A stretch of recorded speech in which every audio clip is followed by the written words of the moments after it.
අතු විතරයිනේ ඈ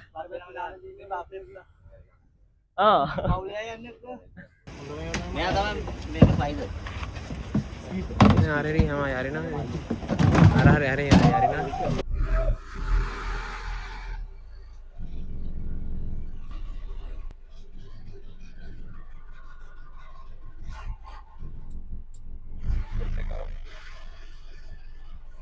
ඉතින් ඔන්න දැන් අපි කතා කරන්න සූදානම් වෙන්නේ මේ දීවර රැකියාවේ හැංගිලා තියෙන දේවල් මොකද්ද දීවර රැකියාව වෙන්නේ කොහොමද බලාගෙන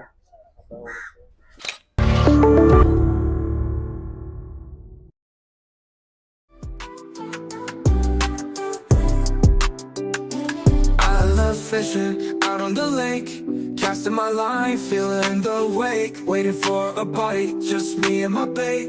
It's my favorite way to escape. Reeling in my catch feels so great. The sun on my face, I could stay out all day. Fishing is my passion, my happy place. Out on the water, nothing else can replace.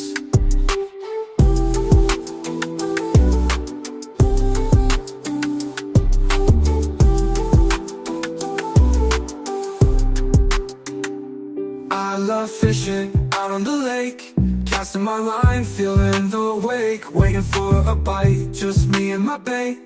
It's my favorite way to escape. Reeling in my catch feels so great. The sun on my face. ඉතින් චනෝ blog Sri Lanka අපි ගාලු පුරවරයට ආවා ගන්න කලින් blog එකක් දැම්මා. ඉතින් මේ තමයි ගාලු පුරවරේ දෙවෙනි බ්ලොග් එක. අපි බ්ලොග් සීරීස් එකක් විතර මේක හරි වටිනා බ්ලොග් එකක්. මාළු කන අපි මේ මාළු අරගෙන ඇවිල්ලා ඒ මාළු කොහොම දුකක් කියන්නේ මාර කට්ටක් මේක. ඔයගලන්ට පෙනේ මේ බ්ලොග් එක අපි කතා කරමු කොහොමද මේ මාළු කොහොමද අල්ලන්නේ යන්නේ ඊට පස්සේ මාළු කොහොමද ගොඩට අරන් ඇවිල්ලා මාන්නේ ඊට පස්සේ මේ බෝට්ටුව එක ඇතුලේ සිදුවන ක්‍රියාන්විතය මේ හැමදේම මේ වීඩියෝ එකෙන් කතා කරනවා. ආරාධනා කරනවා මේ වීඩියෝ එක අන්තිම වෙනකම් බලන්න. ඉතින් එන්න මේ තමයි මේ බෝට්ටුවේ කට්ට කන කොල්ලෝ ටික. දැන් බලමු කට්ටෙත් එක්ක කතා කරලා මේ රතු දෙවෙනි බෝට්ටුවේ තමයි අපි ඉන්නේ. රතු කියන ඒ කියන්නේ බෝට්ටු දෙකක් තියෙනවා.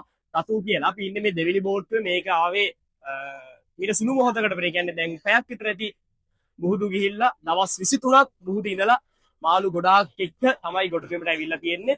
ඉතින් අපි කතා කරමු මේ බෝට්ටුව කොහොමද බෝට්ටුව තුළ ක්‍රියාන්විත සිදුවෙන්නේ මේ හැමදේම අපි කතා කරමු. ඉතින් ආරාධනා කරනවා මේ වීඩියෝ එක අන්තිම වෙනකන් රැඳිලා ඉන්න. චනෝ බ්ලොග් ශ්‍රී ලංකා අපි අපේ ආදරණීය ප්‍රේක්ෂකයන්ට අපි හැමදාම අරගෙන ඉන්නේ වටිනා කියන දෙයක්.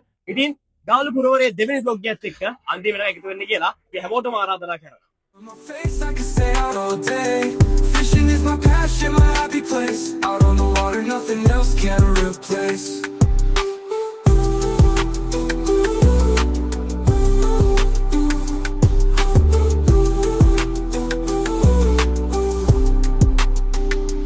Reeling in my catch feels so great. The sun on my face, I could stay out all day. Fishing is my passion, my happy place. Out on the water, nothing else can replace.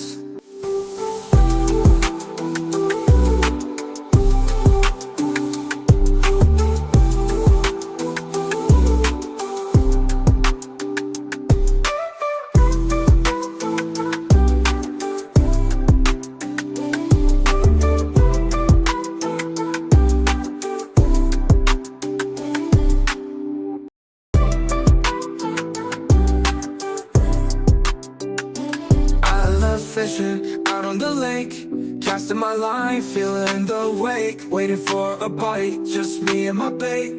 It's my favorite way to escape. Reeling in my catch feels so great. The sun on my face, I could stay out all day. Fishing is my passion, my happy place. Out on the water, nothing. දැන් ඔයාලට පේන්නේ මේ දැන් බෝට්ටු ගොඩට ඇවිල්ලා මේ බෝට්ටුව දැන් අර බෝට්ටුව නවත්තන්න පැනින් ටියර්ස් හබ දාලා ඇදලා බෝට්ටුව නවත්තන එක තමයි ගන්න පේන්නේ. මේ කියන්නේ දැන් ඒකමාරක් විතර අපිත් බෝට්ටුවේ මේක එන ලොකු පරිශ්‍රමයක් දාලා තමයි කට්ටියත් එක්ක එකතු වෙලා ලොකු පන්සික ප්‍රතිඵලයක් විතර බෝට්ටුව නවත්තලා මේ මාළු බාන තැනට තමයි මේ බෝට්ටුව නවත්තන්න හදන්නේ. ඉතින් බලමු ඔයාලට පෙනේ බ්ලොග් එකේ ඉස්සරහට අපි කතා කරමු. කොහොමද වෙන්නේ කියලා මේ බෝට්ටුවේ මොකක්ද වෙන්නේ. දවස් 23ක් මුහුද ඉඳලා තමයි මේ කට්ටිය ඇවිල්ලා ඉන්නේ. ඔය කට්ටිය ලොකු මහන්සියක් දරලා කට්ටියත් එක්කම nothing else can replace.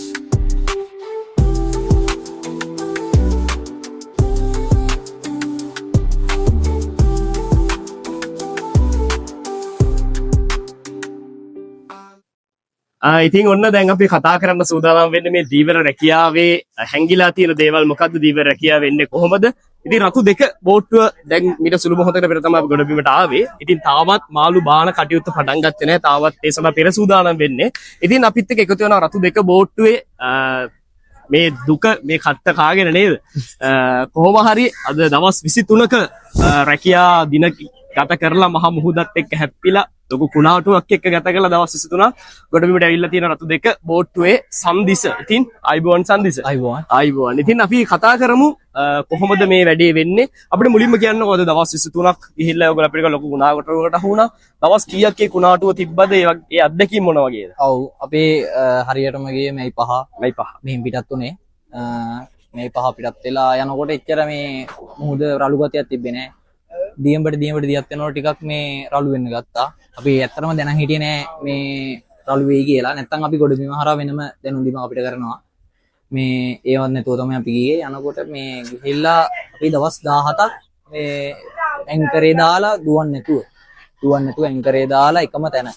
දවස් 17ක් එකම තැන එහෙම තමයි කාලේ ගත කරේ. ඉතින් කරන්න දෙයක් නැහැ. මේ අඩිය 40 ඇතුලේ තමයි අපි ඕන දෙයක් කරන්න ඕනේ. එතන මේ බෝට්ටුවේ ප්‍රමාණය අඩි 40යි. අඩි 40යි. එතකොට දැන් මේ රැකියාවට මේ ගමන් වාරේ 6 දෙනෙක් සහභාගී වුණා ඔයාලත් එක්ක. ඔව්. එතකොට මේ කෑම බීම එතකොට දැන් අවශ්‍යතාවය නැහැ. මේව කොහොමද ඔයගොල්ලෝ මේ සපුරා ගන්න? සපුරා ගන්න කියන්නේ අපි මේකට කියන්නේ බෝට්ටුව ලෝඩ් කරනවා කියලා. සාමාන්‍ය එක වටයක් එහෙම කිව්වොත් එක වටයක් යවන්න ලක්ෂ 15ක් 20ක් අතර ගාණක් යනවා මේක. වියදමක් යනවා. මොකද දැන් තෙල් තියෙන තත්ත්වෙත් එක්ක මේ එතන තමයි ඉතින් කනගාටුදායක තත්ත්වයක් තියෙන්නේ. මේ කෑම බඩු මාසෙකට හරියන්නයි. අපේ ටැංකි 4ක් තියෙනවා. ටැංකි 4ට අයිස් කොට්ට වශයෙන් ගහන් යනවා අපි අයිස් කොට්ට 240. ඒ 240ට තමයි අපි රැකියාව කරන්නේ. එතකොට දවස් 23ක් වගේ කාලයක් ගත කරන්න කොට්ට 240 ගල් ඒ විදියටම තියෙනවා දිය වෙන්නේ. ඒ විදියටම කියන්නේ සීමිත ප්‍රමාණයකට යට කොට්ට දිය වෙනවා. ඒකට අපි භාවිතා කරලා තියෙනවා එහා පැත්තේ තියෙනවා මේ පොම්ප ක්‍රමයක්. ඒ පොම්ප මගින් තමයි මේ අපි අයිස් ටික පරිස්සම් කරගන්නේ. ඒත් එක්ක මේ දැන් මේවා මෙහෙම මේ කඹ වලට මොකක් හරි කියන විශේෂ නමක් තියෙනවද? මොකක්ද මේව ගැට ගහලා මොකක් හරි ඔයගොල්ලෝ විශේෂ මට අහුණා දැන් බෝට් ඇතුලේ ඉද්දි පැයක් විතර ඉද්දි ඔයගොල්ලෝ විශේෂ වචන පාවිච්චි කරන අවර ඒ වගේ විශේෂ වචන ටිකක් යනවා. බෝට්ටුවේ පිටිපස්සට සාමාන්‍යයෙන් අපි කියන්නේ දීවර භාෂාවෙන් අවර කියලා. ඉස්සරහට කියන්නේ ඇනිය කියලා. ඒ සහ ඇනිය කඹ සහ අවර කඹ සබ කියලා තමයි කතා කරන්නේ. එතකොට මේකේ සාමාන්‍ය මාළු කොච්චරක් ප්‍රමාණයක් විතර ගබඩා කරන්න පුළුවන්ද? මේකේ මාළු කිලෝ 12000ක් ගහන්න පුළුවන්. 12000ක ප්‍රමාණයක් ගහන්න. හැබැයි දවස් 23ක් ගියාට ඔය 12000ම සමහරලාට පිරෙන්නේ නැති අවස්ථා තියෙනවානේ. බෑ. දැන් අපේ මේ පාර දින 23ක් ගිහිල්ලත් අපිට සපුර ගන්න පුළුවන් වෙලා තියෙන්නේ පස්සේ ටැංකියේ භාගයක් පමණයි. භාගයකුයි ඉස්සරහ ටැංකියේ ලෑලි 4 මට්ටම්. සාමාන්‍ය මාළු කිලෝ 3500ක් වගේ තමයි. ඒක ලෑලි 4 කියන්නේ වෙන වෙනම අර කාණ්ඩ කරලා තියෙන්නේ. ඒ කාණ්ඩ වලින් තමයි අපි මාළු මට්ටම් බලාගන්නේ. එතකොට ඒ කියන්නේ සමාන විදියට කාණ්ඩ කරලා තියෙන්නේ. ඔව්. එතකොට තව මොනවද මේක ඇතුලේ තියෙන්නේ? එලියම් ගත්තාම නෑ බෝට්ටුවක මොනවා වගේ මේ උඩ කොටස ගැන කතා කරද්දී උඩ කොටස කියන්නේ අපි ඒකට කියන්නේ හුඩ් එක කියලා. උඩම කොටස ඉහළම කොටස. ඔව්.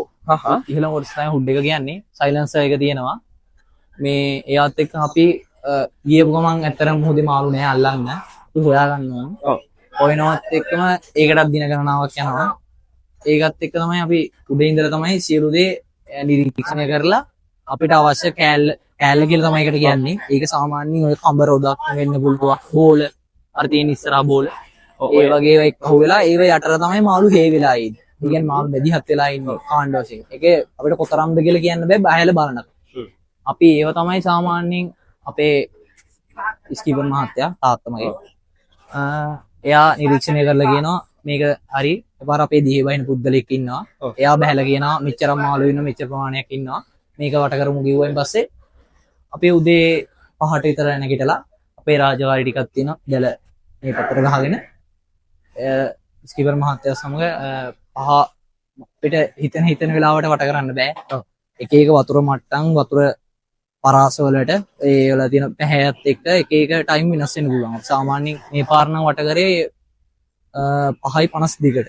5:52ට. ඔව් ඒ වගේ ටයිම් එකකට තමයි. එතකොට නිින්දට යෑම අවදි වීම ඕක සිදු වෙන්නේ කොහොමද? නිින්ද කියන්නේ නම් දිව රැකියාවේ තා දුර්ලභ දෙයක් වෙනවා. ඒ කියන්නේ මුහුදේ ගතවන ජීවිතෙත් එක්ක නිින්ද කියන්නේ අපිට එච්චර ලොකු දෙයක් නෙවෙයි. එච්චර හිතන්න බෑ ඒ ගැන. නින්ද ගැන හිතන්න විතර අවදි වීම කොහොමත් නිරන්තරයෙන් අවදි වෙලා වගේ ඉන්නේ. අනිවාර්යයෙන්. ඕක තමයි ඉතින් දීවර රැකියාවේ ඇත්ත తත්වය. අපි දැන් පේන හවස් වෙලා තියෙන්නේ.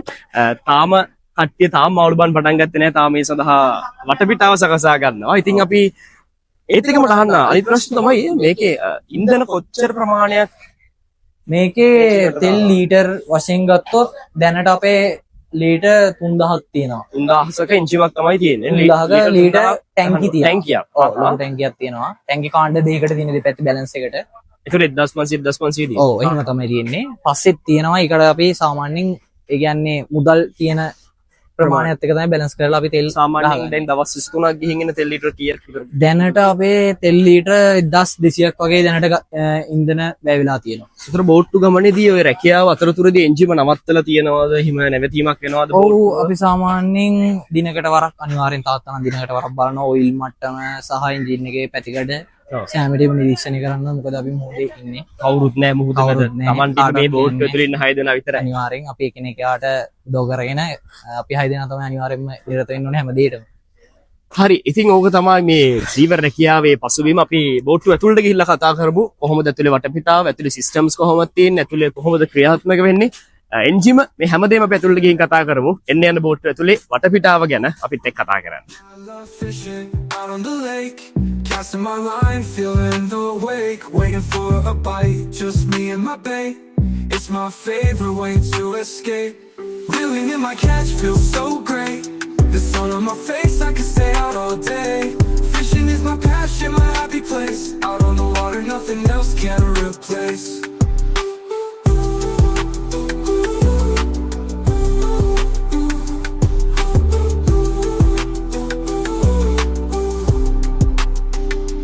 Reeling in my catch feels so great. The sun on my face, I can... අපි දැන් ඉන්නේ මේ බෝට්ටු ඇතුලේ රතු දෙක බෝට්ටු ඇතුලේ තමයි අපි ඉන්නේ. සංදිසින් අපිට කියන්නකෝ මේක ඇතුලේ මොන වගේ දෙයක්ද වෙන්නේ. දැන් මෙතන සිස්ටම් ගොඩක් තියෙනවා, මැෂින්ස් ගොඩක් තියෙනවා. අපිට පොඩ්ඩක් කියලා දෙන්න මේකින් එක කොහොමද වැඩේ වෙන්නේ කියලා ඇතුලේ. මේක තමයි අපේ අදිසි අවස්ථාවකදී මේ විස්තරව මාරු කරගන්න ගොඩක් ඒ කියන්නේ බෝට්ටු අතර සහ ගොඩබිම ගොඩබිම අතර. මේක අපිට තියෙනවා channels ගොඩක් තියෙනවා. අපිට ඕනේ කෝණ අපිට අවශ්‍ය කරන කෙනා එක වෙන වෙනම කෝණයක් හදාගෙන කතා කරගන්න පුළුවන්. මේක තමයි අපේ AIS. මේකේ ඔක්කොම navigations indicate ඔක්කොම පෙන්නනවා. මේක මේ සිග්නල් මේ ගොඩබිමට ආපු හින්දා මේ knowledge එක තාම මේ වෙලා තියෙන්නේ අවුල් වෙලා තියෙන පොඩ්ඩක්. මේක තමයි අපේ මේකත් පොඩි සැටලයිට් එකක්. මේක තමයි මේ කලින් තාක්ෂණේ තියෙන්නේ. මේ කලින් කට්ටිය මේකේ තමයි රැකියාව කරේ. මේකේ මේ තියෙනවා යුනිට් ගොඩක්. මේකට තමයි මේ අපි ඩොට් එකට අපිට ඕනේ කෝණේ ගහගෙන මේ අංශක ගහගෙන මේකට තමයි මේ ඉර ඩොටර් තියාගෙන තමයි අපි දුවන්නේ. ඒවත් එක්ක මේ තියෙන්නේ එන්ජින් එකේ මීටර් ඉන්ඩිකේට් වාහනයක වගේ ස්පීඩ් එකේ හැමදේම මෙතනින් පෙන්නනවානේ. ඔව් මේකේ තියෙන්නේ හයි හොන්ඩා 4 සිලින්ඩර් එන්ජින් එකක්. සිලින්ඩර් 4ක එන්ජින් එකක්. මේක මෙතන මේ RPM මීටර් එක තියෙනවා. මෙතන ඔයිල් මීටර් එක, බැටරි මේ බැටරි මීටර් එක, ටෙම්පරේචර් එක, මේකේ හීට් එක බලන එක. මේකෙත් ඔය එක ලයිට් වෝටර් පම්ප් අරෝමියල් එක තියෙනවා. එහෙම තමයි. මේකේ තියෙන්නේ විශේෂ දෙයක් තමයි GS මුකුත් මැනුවල් අරෝමියෝ නැහැ. ඔටෝ වගේ සිස්ටම් එකක් තියෙන්නේ. ඉස්සරහට දැම්මම ඉස්සරහට තියද පස්සට දැම්මම පස්සට දැම්ම මේක තමයි ෆේස් කර ඇක්සලරේටර් එක පාවිච්චි කරන්නේ. ඒතකොට මේක මැද තිබ්බහම වාහනේ නියුටන් අර අපි වෙන පහන පාකින් නියුටන් වගේ තමයි. ඔව් ඒ වගේ තමයි.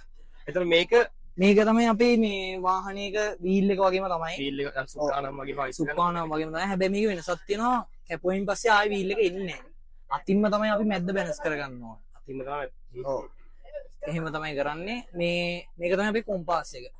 මේකේ තියෙනවා ඔක්කොම අංශක තියෙනවා. ඕනනම් අයිලා ළඟට එල්ල ගන්න පුළුවන් ඒක පොඩ්ඩක්. ඒකේ තියෙනවා 300 320 ඕකේ තියෙන අක්ෂාංශාරමයට තමයි අපි දුවන්නේ. මොහොතේ අපිට තැන හරියටම හොයාගන්න බෑනේ. මේක හරහා තමයි අපි අනිවාර්යයෙන්ම දුවන්න ඕනේ. ඒවත් එක්කම ඉතින් අපිට මොහොතේ කවුරුත් නැහැ. ඉන්නේ දෙවියෝ විතරයි. දෙවියොත් එක්ක තමයි අපි හැමදේම කරන්නේ. ඒ හින්දා අපි අදහන්නේ දෙවියෝ අපි බෞද්ධ. මේ දෙවල් දෙවියොත් එක්ක විශේෂයෙන් කාලී අම්මාප ඔතන දීවර ජනතාව අදහන්නේ දෙවල් දෙවියෝ සහ මේ කාලිය කාලී අම්මා තමයි විශේෂයෙන් අදහන්නේ. අනිත් දෙවියොත් අදහනවා. ඒවත් එක්කම අපිට තියෙනවා මෙතන BMS එක කියල එක මේක ඉන්ඩිගේට් එකෙන් තමයි අදිස්සේ ගොඩබීමට මොකර අපිට ප්‍රශ්නයක මෙතන පෙන්වන ඇල් බටන් එක ඒක පුළුවන් අපිට ඉන්ඩිගේට් කරන්න මෙතන අපේ මාළු ඇල්ලුව රැකියාව කරන මෙතන එතනත් ඉන්ඩිගේට් බටන් එකක් තියෙනවා වරායට එනවනම් වරායට ඇවිල්ලා මේ ඉන්ඩිගේට් බටන් එක ඔබන්න පුළුවන් අපිට ටීවී එක තියෙනවා ටීවී එක බලන්න පුළුවන් සෙට් එකක් තියෙනවා ඒවත් එක්කම අපිට අවශ්‍ය කරන අංගුපාංග මේවල තමයි දාලා තියෙන්නේ මේ හරහා මේක එතකොට මේක තමයි මේ සෙට් එකේ සෙට් එක තනියම කරන්න අමාරුයි ඔව් ඒ කියන්නේ ඒක වැඩ කරන්න මේකත් එක යුනිට් එකක් තමයි මේකට කියන්නේ අයිකොන් එක කියලා ටියුනර් එක මේ ටියුනර් එක හරහා තමයි ඒ පණිවිඩය ටියුන් වෙලා යන්නේ වෙන බෝඩ් එක හරහා නරයි ඒවත් එක තමයි මේ තියෙන ස්කීපර් කැඳ මේ තියෙන්නේ අනිත් ඇඳවල් හතර මේ තියෙනවා මේ බිමත් එක්කනේ නිදා ගන්නවා දෙන්නට නිදා ගන්න පුළුවන් ඒතර සාමාන්‍ය රැකියාවට කී දෙනෙක් වගේ යනවාද සාමාන්‍ය රැකියාවට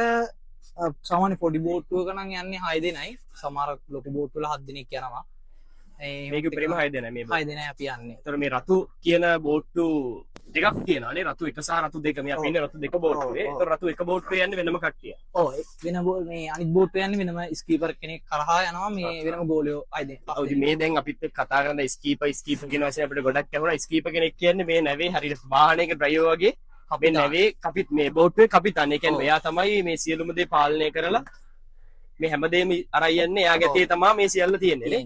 එතකොට මේ අපිත් එක්ක කතා කරන්නේ මේ බෝට්ටුවේ ස්කීපර්ගේ ආදරණීය පුතා. එතකොට මේකේ විශේෂ දෙයක් තමයි මේ බෝට්ටුවේ රැකියාවට යන්නේ ගොඩක් ජාති කට්ටිය නේද? ඔව්. ඒත් ඕක තමයි මේ බෝට්ටුව ඇතුලේ වෙන ක්‍රියාන්විතය. ඉතින් ඇතුලේ කෑම හදාගෙන දිදාගෙන ලොකු කට්ටක් කන්නේ මේක මිනිස්සු දන්නේ නැහැ. මිනිස්සු හිතාගෙන හරි ලස්සන රැකියාවක් අනේ මාළු ගණන් ගියා මාළු ගණන් ගියා. මේක ලොකු කට්ටක් අපිත් මේ බෝට්ටුවේ මේ වෙනකොට එකමාරක් විතර ඉඳියා බෝට්ටුවේ මාළු අල්ලගෙන ඇවිල්ලත් මේ මෙතන නවත්ත ගන්න ලොකු පරිශ්‍රමයක් දරනවා කට්ටිය පේන දාඩිය නාගෙන ඉන්නේ. ඉතින් ලොකු කට්ටක් කරලා තමයි මේ හැමදේම කරන්නේ. ඉතින් මේ ප්‍රාර්ථනා කරන්නේ බුදු සරණින් දෙවි පිහිටෙන් ජීවිත ඉස්සරහට රැයන්න මේ රැකියාව මිනිස්සුන්ට දෙයක් දෙන්න තමයි මේ කට්ටිය මෙච්චර කට්ටක් ගන්න. ඉතින් බෙහෙන් ස්තුතියි අපිත් එක්ක එකතු වෙලා තොරතුරු වමාරු කරගත්තට. ඉතින් අපි ආරාධනා කරනවා අපිත් එක්ක දිගටම එකතු වෙලා ඉන්න. මේ වගේ වැදගත් වීඩියෝ ගන්න තවත් බලන්න පුළුවන්. ඉතින් බෙහෙන් ස්තුතියි සම්දිස. අද අපිත් එක්ක තුලා මේ තොරතුරු ටික බෙදාගත්තට. ඉතින් ආරාධනා කරනවා අපිත් එක්ක තුලා ඉන්න. අපි තවත් ලස්සන වීඩියෝ එකක් ඉස්සරහට හමු වෙමු. අපි චනු blog Sri Lanka. I love fishing out on the lake, casting my line, feeling the wake, waiting for a bite, just me and my bait. It's my favorite way to escape. Reeling in my catch feels so great. The sun on my face, I can stay out all day. Fishing is my passion, my happy place. Out on the water, nothing else can replace.